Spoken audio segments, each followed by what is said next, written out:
Oi pessoal, meu nome é Samara Setico e essa é a aula de número 5 do curso de pintura das Oficinas Culturais 2020 da Secretaria Municipal de Cultura de Franco da Rocha. Vamos para essa próxima aula, para a aula de número 5. Nessa aula, a gente vai falar um pouco sobre o esboço. Vocês já devem saber o que é e já sabem aí fazer o esboço. Para quem não sabe, o esboço é o estudo que antecede o desenho. Nesse estudo, a gente consegue determinar, mapear o sistema de luz e sombra, mapear onde vai ser mais claro, onde vai ser mais escuro, fazer toda a estruturação da proporção dos elementos que vão estar aí no meu desenho e também fazer a composição geral da imagem. E para a pintura em tela, é muito importante a gente ter essa preparação. E esses estudos, eles podem acontecer na folha de sulfite, na folha de caderno, enfim, feito com lápis mesmo. Esse é o estudo que eu usei na aula passada, que eu mostrei para vocês. Então, ele pode acontecer aqui, que antecede a ida do desenho na minha tela. E também, durante esse processo na tela, ele também pode acabar sofrendo alterações. Para esse estudo, na minha folha de sulfite, eu vou usar os mesmos métodos e procedimentos que eu uso para fazer um desenho de uma folha comum.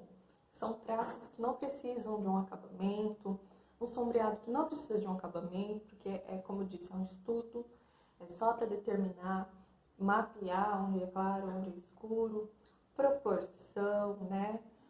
A composição dos elementos em geral na imagem, além dessa questão de eu colocar desse posicionamento e das formas dos elementos, eu também posso fazer essa composição me preocupando com a escala tonal. Se eu parar para pensar como uma imagem toda, vamos falar aí de composição. Tudo que tem mais iluminação, onde é mais claro, ele vai acabar chamando mais atenção. Então, se eu quero contar uma história nessa imagem, se eu quero pôr foco em um determinado elemento, eu posso usar o meu valor tonal como uma ferramenta de dar ênfase nesse elemento, né? Deixando ele mais claro, com mais brilho, enfim. Agora, na minha tela, eu posso utilizar lápis, né? Eu, particularmente, não gosto de usar o lápis na tela. Por quê? Porque quando eu coloco a tinta, uma tinta mais clara, e acaba pegando esse pó do grafite, ele acaba alterando a cor, por isso que eu não gosto. Assim, tem pessoas que usam, né? Em relação ao lápis, eu gosto de usar mais o lápis de cor, num tom mais marrom, né? Que vai diminuir essa alteração da influência dessa mistura. E também eu tenho um método que é muito utilizado desde muito tempo dos grandes nomes, dos grandes artistas, né, pintores da história da arte. Eles faziam o quê? Eles começavam com uma primeira camada de tinta, que era uma primeira camada de tinta extremamente rala. Misturavam um tom marrom como o terra de siena, né? Deixava ele extremamente diluído na água rasa ou na termitina e utilizava essa misturinha para fazer o esboço, o estudo, onde ia ser mais claro, onde ia ser mais escuro. Eles colocavam um pouco mais dessa misturinha para fazer essa diferenciação tonal já com esse primeiro processo. Ele também é chamado de a primeira camada monocromática. Por que monocromática? Porque era usado apenas uma cor, um pigmento, para fazer a tela toda, para passar na tela toda e fazer esse estudo, tanto da composição da tela toda, como de demarcar já quais locais ia precisar ser mais claro, ia precisar ser mais escuro. Realmente é um estudo que antecede a pintura.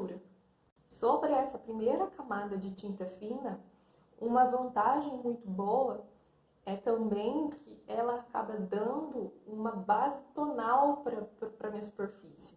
Por quê? Por que é uma vantagem? Vou explicar aqui para vocês. A percepção do quanto algo é brilhante, é claro, é alterado de acordo com o que rodeia aquela cor. Por exemplo, vou começar a pintar minha tela diretamente aqui no branco. Qualquer cor que eu for colocar aqui que seja mais escuro do que o branco, ele vai sofrer uma alteração no aspecto visual. A gente vai perceber essa cor muito mais escura do que realmente ela é. Olhem só. Aqui eu tenho um exemplo dessa ilusão de ótica que o nosso cérebro acaba causando e fazendo a gente perceber uma coisa diferente do que ela realmente é. Aqui eu tenho 2 quadradinhos. E aí eles, visualmente, eles parecem que têm valores tonais diferentes. Ou seja, parece que esse quadradinho ele é mais escuro do que esse. Mas quando na verdade, os dois eles têm o mesmo cinza, o mesmo valor tonal. Por que a gente faz parecer, a gente tem esse entendimento ao olhar de que eles são diferentes? Por conta do que está em volta, ou seja, atrás. Se eu tenho uma superfície extremamente branca, ele vai parecer que é mais escuro. E aqui, por conta do fundo preto, eu vou ter essa sensação de que ele é mais claro. E isso acaba acontecendo quando eu começo a pintar numa tela branca normal. Por quê? Qualquer cor que eu colocar aqui, ele vai sofrer esse alto contraste e eu vou acabar percebendo essa cor como ela sendo muito mais escura do que realmente é. E aí o que acontece? Eu começo a pintar, tá? Nossa, achei muito escuro. O que eu vou fazer? Eu vou corrigir o valor tonal dela, porque eu estou enxergando muito escuro por conta do branco em volta. Aí eu vou lá e corrijo, tá? Aí quando eu terminar minha pintura, o branco da tela vai acabar sumindo, porque eu vou acabar preenchendo o branco todo. E aí o que vai acontecer? A cor que antes eu achava que estava escura e que eu corrigi para deixar ela no valor correto, que eu achei que era correto, vai voltar a ser muito claro. Eu vou achar que eu errei, eu vou perceber o erro no final. Entenderam? Então, a base tonal, essa primeira camada de tinta fina, me dá essa base tonal para que isso não aconteça, esse alto contraste. Muito importante saber que quando eu passo essa primeira camada fina de tinta, que é o que antecede a minha pintura, e durante esse processo eu faço todo o esquema de esboço e luz e sombra, estudo de luz e sombra. Quando eu termino essa primeira etapa, eu preciso esperar ela secar completamente, para só depois aí sim eu começar a colocar a camada mais grossa e espessa de tinta, a pintura realmente da minha tela. Hoje em dia é muito comum a gente ver que muitos pintores não utilizam mais esse método, essa primeira etapa. Eu mesmo não utilizo. Na minha humilde opinião, é porque hoje em dia a gente já acaba pegando referências prontas, né? A gente não precisa, muitas vezes, fazer esse estudo de luz e sombra, de composição, aqui diretamente na tela. A gente tem ferramentas como, por exemplo, editores de fotos, enfim, esses mecanismos digitais que a gente corrige e a gente mesmo consegue fazer essa etapa pelo computador. Mas aí é claro que a gente não vai ter essa vantagem de já ter uma base tonal na nossa superfície aqui pra gente começar a pintar. Aí o que acontece? Pode ser que acabe ocorrendo esse problema sobre o valor tonal. A gente acabar errando no valor tonal por conta desse contraste.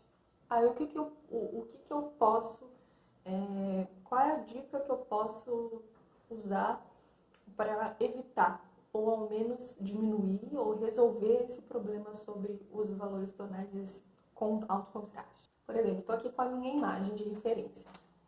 Já é uma imagem tratada, já está com toda a questão de iluminação já tratada e tal, blá blá blá. Não quero mexer na composição, quero deixar ela com desse mesmo jeito que eu tô vendo aqui. Quero só reproduzir, sem tratar ela mais ainda, porque ela já está tratada. Então eu também não quero fazer esse primeiro processo de dar a base tonal e fazer o esboço, enfim, porque quero fazer direto. Daí eu vou ter a tela em branco. O que eu posso fazer para evitar ou tentar corrigir ou diminuir essa questão do contraste, do alto contraste, que eu vou ter quando eu jogar a minha tinta diretamente na superfície branca sem a base tonal? Estou aqui com a minha foto de referência. E aí o que eu faço? Tá, vou começar aqui a pintar esse tom de pele dela. Se eu tentar fazer esse tom de pele, jogar diretamente no branco, com o contraste eu vou achar que essa tinta tá muito escura. Por quê? Porque o fundo tá branco. Então o que eu vou fazer? O que eu posso fazer? Eu posso fazer com que essa imagem de referência também sofra com esse alto contraste. Então é simples, eu pego uma folha branca igual à tela e coloco do lado aqui, ó, para essa cor da minha foto de referência, a qual eu estou observando, também sofra com o alto contraste do branco. Entenderam? Mas enfim, isso é uma dica para quem vai usar uma imagem já pronta, ou se não for uma imagem assim, pegar da internet, da revista, enfim, eu quero criar minha própria referência.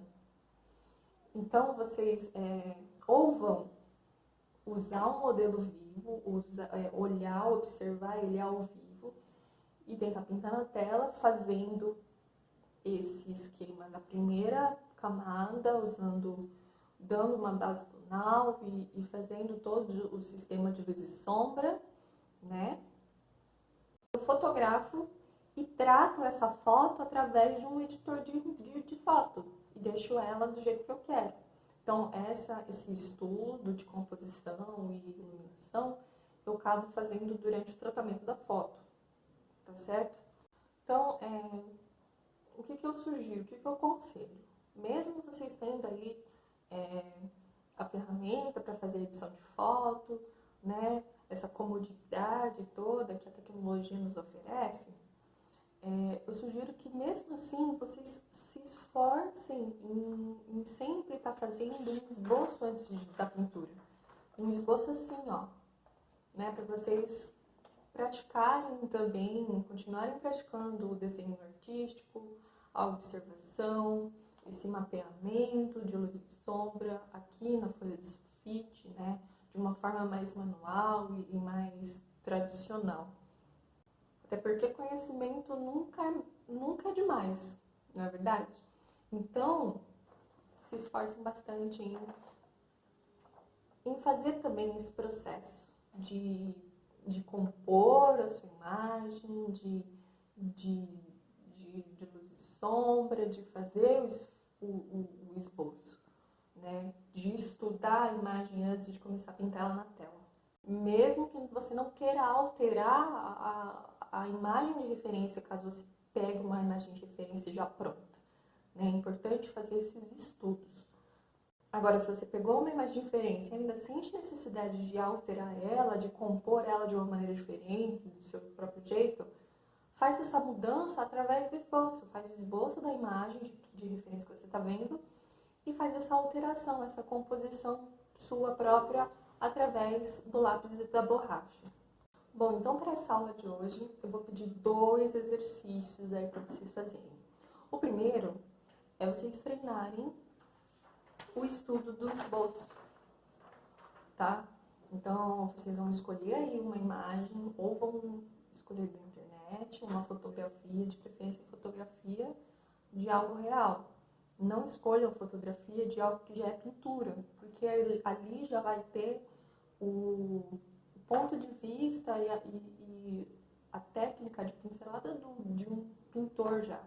E o que a gente quer não é isso, né? A gente quer criar o nosso próprio ponto de vista, o nosso próprio estilo de pincelada e tal. Então, o ideal é que seja uma fotografia de algo real mesmo. Ou vocês procuram na internet, ou vocês fotografem mesmo objetos aí da casa de vocês. Criem aí, componham aí uma imagem, peguem objetos ou frutas, coloquem em cima da mesa com um ponto de luz que vocês consigam já determinar e tal, seja a luz da janela vinda de fora ou a luz artificial da lâmpada, enfim. E fotografem. E aí vocês vão pegar essa imagem, essa foto, e vão estudar ela fazendo o esboço dela, né? Fazendo a alteração, como eu já falei, ou realmente deixando ela do jeito que ela é, só que mapeando e fazendo todo esse estudo. Eu quero que vocês criem o hábito de fazer estudo e fazer esboço antes de começar a pintar ela na tela ou no plástico, que é o que a gente está usando para os exercícios. O segundo exercício tem a ver com esse método de dar uma base tonal para a minha tela ou de fazer o esboço, o próprio esboço e o estudo de luz e sombra através dessa primeira camada de tinta. Só que, para quem não tem a tela para fazer e vai estar usando o plástico, que é um dos materiais que a gente está usando para substituir, por enquanto, para esse começo, né? O que eu sugiro para vocês? É óbvio, não vai dar pra gente usar essa primeira camada de tinta no plástico, porque o plástico não vai absorver a tinta extremamente líquida, né? Então, o que a gente vai estudar por enquanto? Essa base tonal no fundo. Então, o que eu posso fazer? Eu vou pegar esse plástico e simplesmente colocar ele em cima de uma superfície que já tenha um valor tonal. Seja numa parede clarinha assim, ó, que já é um amarelinho, já tem um valor tonal significante em relação ao branco, que é extremamente branco. Pode ser em cima de algo cinza, algo que tenha um valor tonal mediano, não seja extremamente branco e nem extremamente preto, né? Porque aí eu vou ter o mesmo problema do efeito de contraste tonal, né? Então é isso, espero que vocês façam os exercícios, me mandem no WhatsApp, quem aí é meu aluno, né? Pra gente conseguir avaliar e tirar as dúvidas. Então é isso, até a próxima e bons estudos!